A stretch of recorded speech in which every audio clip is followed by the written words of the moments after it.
নমস্কার বন্ধুরা, আমি আবার এই ভিডিওতে হাজির হয়েছি। আজকের যে টপিকসটা রয়েছে, তিনটে কারণের জন্য যেভাবে মাছ মারা যায়, এছাড়াও যে জলটা কিভাবে তৈরি করবেন রেণু ছাড়ার জন্য, সেটা নিয়ে আজকের আলোচনা। তো আমি আলোচনা আজকে দীর্ঘায়িত করব না। প্রথমেই বলে নেই,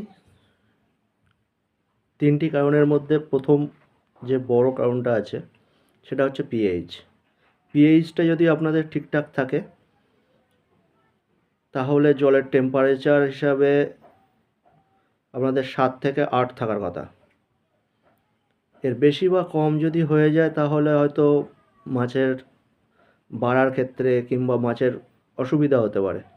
তার জন্য আপনাদের সবসময় দেখতে হবে পিএইচটা যেন 7 থেকে 8-এর মধ্যে থাকে। এর পরের যে দ্বিতীয় কারণটা আছে,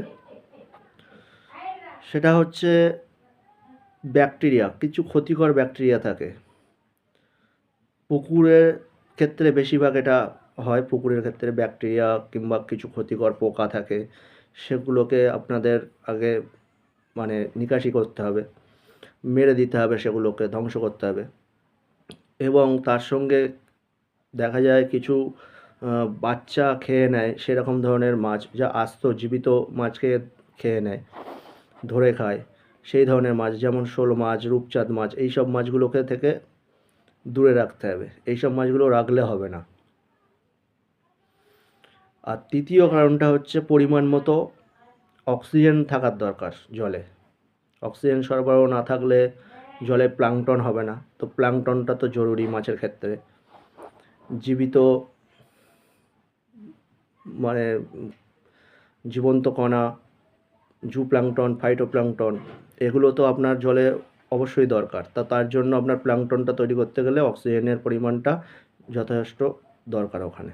এগুলো আসলেও এই তিনটে কারণে মাছের মর্টালিটি হার কমবে যদি তিনটে আপনি ঠিকমতো আপনি পর্যবেক্ষণ করতে পারেন। এরপরে আসছি জল তৈরি। জল আপনারা কিভাবে তৈরি করবেন? দেখেন, জলটা তৈরি করাটা এমন কোনো হাতিঘোড়া ব্যাপার না। খুব সহজেই আপনারা জলটা তৈরি করে নিতে পারবেন। তার জন্য আপনাকে তিনটে জিনিস অবশ্যই দরকার। প্রথমত খোল তো দরকার। দ্বিতীয় কথা গুড়। চিটা গুড় হলেও চলবে, আখের গুড় হলেও চলবে। আর যে জিনিসটা সবথেকে বেশি দরকার, এটা একটা সার, জৈব সার। আপনি জৈব সারে গোবর দিতে পারবেন। আপনি যেটা দোকানে কিনতে পাওয়া যায়, ডিএপি নামে একটা সার আছে, যেটা আমি ব্যবহার করি, ওটাও আপনি ব্যবহার করতে পারবেন। তো আপনি কতটা পরিমাণ ব্যবহার করবেন, কতটা পরিমাণ জায়গায় করছেন, তার উপর নির্ধারণ করছে।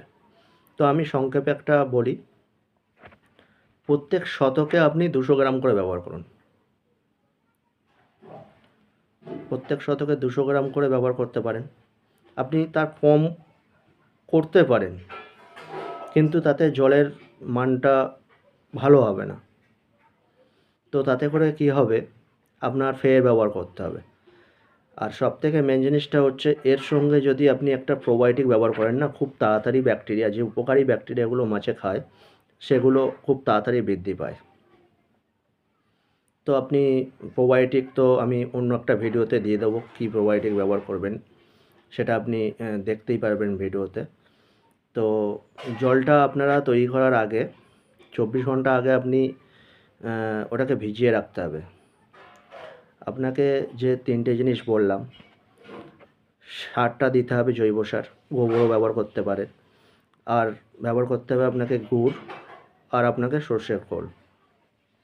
এগুলোকে একটা পাত্রে ভিজিয়ে রাখুন, আর একটু অক্সিজেন দিয়ে রাখুন। 24 ঘন্টা ভিজিয়ে রাখুন। ভিজিয়ে রাখার পরে আপনারা কি করবেন, পরের দিনকে যখন দুপুরে রোদ থাকা অবস্থায়, একে আপনি পুকুরে আস্তে আস্তে ছড়িয়ে দিন। জল একটু বেশি করে গুলে নিয়ে ওটাকে ছড়িয়ে দিন। পুকুরেও করতে পারেন, ট্যাঙ্কেও করতে পারেন, এতে কোনো অসুবিধা হবে না। তো ট্যাঙ্কের ক্ষেত্রে অল্প পরিমাণ লাগছে। তো এটাকে ছড়িয়ে দিলে আপনার 3 দিনের মধ্যে ওই জলটা আপনার প্লাঙ্কটন তৈরি হয়ে যাবে, উপকারী ব্যাকটেরিয়াগুলো এসে যাবে। এটাই ছিল মূল বিষয়। ভিডিওতে সব কিছু তো বলা সম্ভব নয়।